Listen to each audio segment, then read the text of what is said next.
ఒక లేడీ తన భర్తని అమితంగా ఇష్టపడుతూ ఉంటుందట. తన భర్త లేవకముందే తిను లేసి, తన భర్తకి కావాల్సినవన్నీ రెడీ చేస్తూ, తన భర్త లేచేసరికి కాఫీ పెట్టి, స్నానానికి వాటర్ పెట్టి, బ్రేక్‌ఫాస్ట్ రెడీ చేసేసి, అన్నీ ఇలా రెడీ చేస్తూ ఉంటుందట. తను లేచిన వెంటనే వెళ్ళి కాఫీ ఇస్తుందట. తను కాఫీ తాగేసి స్నానానికి వెళ్తే తనొచ్చేసరికి బట్టలన్నీ తీసి పెడుతుందంట. తను ఏ పర్ఫ్యూమ్ ఏసుకుంటాడు, తను ఏ టై ఏసుకుంటాడు, తను ఏ వాచ్ ఏసుకుంటాడు, తనేసుకునే బట్టల మీదకి ఏ షూ సెట్ అవుతుంది. ఈ విధంగా ప్రతీదీ ఇంచ్ బై ఇంచ్ ఆమె క్యాలిక్యులేట్ చేసుకొని అతనికి ద బెస్ట్ ఇవ్వాలి అనేసి మొత్తం ఏర్పరుస్తుందట. తను డ్రెస్అప్ అయ్యి బయటికి రాగానే తనకి ఇష్టమైన బ్రేక్ఫాస్ట్, తను ఏం తింటాడో, తను ఈరోజు ఏం తినడానికి ఇష్టపడతాడో అని ప్రతిదీ ఒక 4 రకాల వంటలు చేసి పెడుతుందట.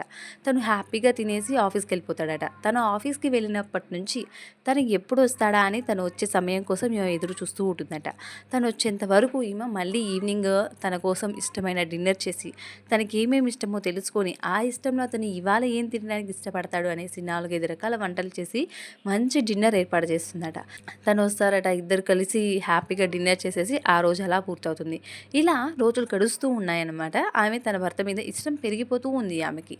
ఈ విధంగానే చాలా రోజులు గడిచాయి. ఒకరోజు ఆమె అడిగిందట తన భర్తని, ఏమండి నేను మిమ్మల్ని ఇంత బాగా చూసుకుంటాను కదా, మీకోసం ఎర్లీ మార్నింగ్ కాఫీ పెడతాను, మీకు ఇష్టమైన బ్రేక్ఫాస్ట్ రెడీ చేస్తాను, మీకు బట్టలు కూడా తీసి పెడతాను, మీకేమనిపిస్తుందండి అని అడిగిందట.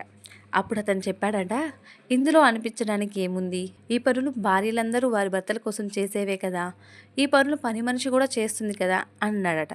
అప్పుడు ఆమెకు అనిపించింది, అవును నిజమే, ఈ పనులు పని మనిషి కూడా చేస్తుంది, ఈ పనులు నేను చేయవలసినవి కాదు, నేను చేయాల్సింది వేరే ఏదో ఉంది, నాకు గుర్తింపు రావాల్సింది వేరే ఏదో ఉంది అనేసి ఆమె మొట్టమొదటిసారి ఇంటి నుండి బయటికి వెళ్ళిందట. బయటికి వెళ్ళి ఆమె గమ్యం ఏంటో ఆమె ఎతుక్కుంది. ఆమెకి ఎందులో నాలెడ్జ్ ఉంది. స్కూల్ డేస్లో ఆమె ఎక్స్ట్రాడినరీ పెయింటర్ అనమాట. వెంటనే బ్రష్ పట్టుకుంది, మళ్ళీ తన కళని బయటపెట్టింది. తన ఇంట్రెస్ట్, తన ఐడియాలని బయట పెట్టడానికి కొన్ని ఇలా చాలా పెయింటింగ్స్ వేసేసి వాళ్ళ ఇంటి ముందు పెట్టిందంట. ఒకరోజు వెళ్తూ ఉన్నప్పుడు ఒక పెద్ద బిజినెస్ మ్యాన్ చూసి, ఈ ఐడియా ఏదో బాగుంది, నా కంపెనీకి అడ్వర్టైజ్మెంట్గా పెట్టుకుంటే చాలా బాగుంటుంది అనేసి వెంటనే ఆ ఇంటి దగ్గరికి వెళ్ళేసి డోర్ నోక్ చేశాడట. డోర్ నోక్ చేసిన తర్వాత, ఈ పెయింటింగ్ వేసింది ఎవరమ్మా, నాకు ఈ పెయింటర్ని కలవాలని ఉంది అని అడిగారంట. అప్పుడు ఆమె చెప్పిందంట, ఇది వేసింది నేనే అని.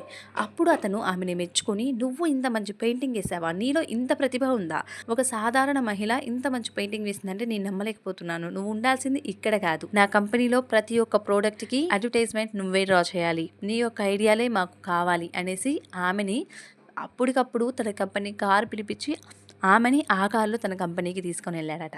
ఇంటికి వచ్చాక తన భర్తకి చెప్పింది ఆమె. తన భర్త అన్నాడట, ఏ కంపెనీ అని అడిగాడట. తను కంపెనీ నేమ్ చెప్పింది. ఆ కంపెనీయా, అది నేను వర్క్ చేసే కంపెనీయే అని చెప్పాడట. అప్పుడు ఆమెకు అర్థమైంది, తను ఒక మంచి పొజిషన్లో ఉన్న కంపెనీలో తన భర్త ఒక ఎంప్లాయీగా వర్క్ చేస్తున్నాడని. ఆమె ప్రతిభ ఎంత ఎత్తుకు ఎదిగిందో అతనికి అప్పుడు అర్థమైంది. మనం ప్రేమించడం తప్పు కాదు, కానీ మన ప్రేమని గుర్తించలేని వారి కోసం మన ప్రేమని వృధా చేయడం తప్పు. ఆ ప్రేమ ముసుగులో మన ప్రతిభను దాచేయడం తప్పు.